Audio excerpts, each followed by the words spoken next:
ஒவ்வொரு தலைவருக்கும் தன்னோட பேச்சை ரெசர்வ் பண்ணக்கூடிய உரிமை உண்டு. இன்னும் ஒரு வருஷம் இருக்குது, யாரையும் குறிப்பிடலை நம்ம சொல்லுவோம். உடனே நான் என்ன குறிப்பிட்டேன் பாருன்னு அவர் பேசலாம். ஸோ இதனால் ஒன்றும் நம்ம அதை ஒரு டாக்டிக்கலாக கூட அதை எடுத்துக்கலாம். குறிப்பிடலைங்கிறத வச்சு நம்ம அதை குறை சொல்ல முடியாது. மற்றபடி அவர் பொய் சொல்லி நான் வரலைங்கிறத சொல்கிறாரு, மற்றவங்களை குறை சொல்கிறாரு. அப்படி குறை சொல்லும்போது ஸ்பெசிஃபிக்காக அவர் சொல்லியிருக்கணும்னா இன்றைக்கி கோயம்புத்தூரில் இருக்கிறாரு. கோயம்புத்தூரில் அது நடக்குது.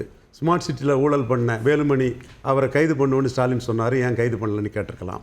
கொடநாடு கொலை இன்னும் ஏன் கண்டுபிடிக்கப்படலைன்னு அதை கேட்டிருக்கலாம். கொடநாடு கொலையெல்லாம் உடனே கண்டுபிடிப்போன்னு முதல்வர் ஸ்டாலின் சொன்னாருங்கிறத சொல்லி அதையே ஸ்பெசிஃபிக்காக கூட கேட்டிருக்கலாம். இன்னும் நம்ம அதை உடனே அதை ஏன் இன்றைக்கி கேட்கலன்னு சொல்ல முடியாது. இன்னும் நாட்கள் இருக்குது.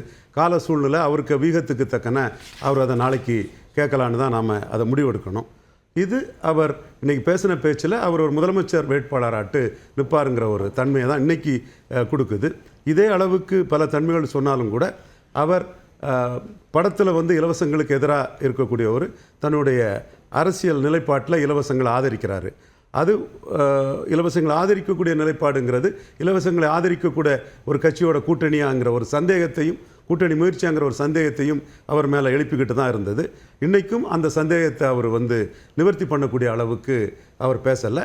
பட் பொதுவாக நாம் முதல்வர் வேட்பாளருங்கிற அந்த அந்தஸ்துக்குள்ளே அவர் பேசுகிறாரு.